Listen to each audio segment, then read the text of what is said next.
Year's resolution ng maraming Pilipino ang mag-ipon. Ang problema, marami raw sa ating mga estilo ng pag-iipon at pagtitipid, mali pala.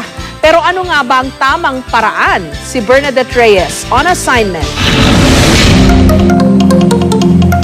Lahat na raw ng tips pampayaman ginawa na ni Vilma.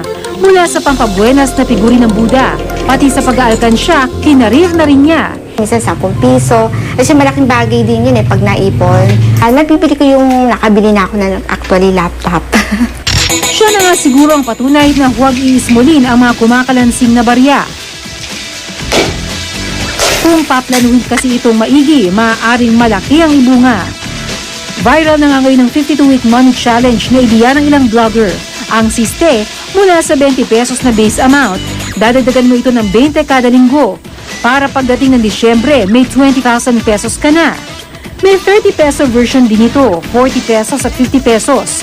Depende sa laki ng hulog ang laki ng maiipon sa pagtatapos ng taon. Si Vilma kakayanin daw ang 50 peso plan. Gusto ko kasi malaki din maipon para din sa future ng anak ko. Sa disiplina ng araw nagkakatalo ang mga nagbabalak mag-ipon, pabarya-barya man o malakihan. The numbers really do not matter as much as the discipline. It's always about financial literacy. We learn about money in such an unsystematic way. Sa simpleng pag-budget nga lang raw ng sweldo, maling-mali na ang diskarte ni Juan. Marami raw sa atin gagastusin muna ang sahod at kung ano ang matitira, yun ang itatabi. Ang dapat itabi na agad ng savings at ang matitira, yun ang gagastahin. Ang hilig-hilig din daw natin sa mga sale. Kaya kasi, kung hindi naman on sale, bibilin mo ba yan? Kung hindi yan on sale, zero. Dahil on sale, biglang naka-expense ka, hindi ka pa rin nag-save.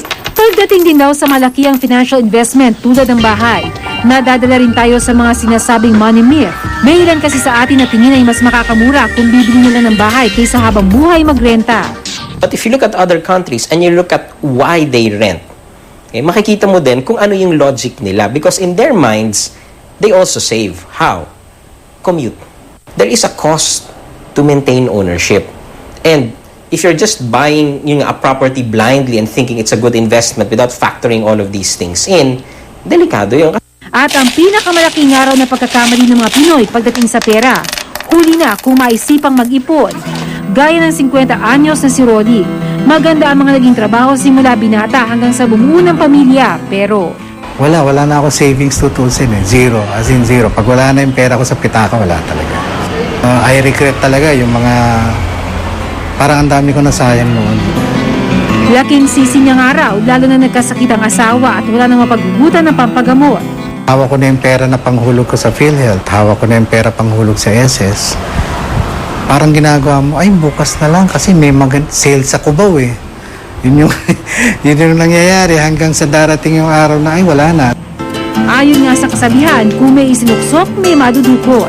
Huwag sanang pairayin ng ugaling sakana at baka lumipas na lang ang panahong walang napuntahan ang lahat ng ating pinaghirapan.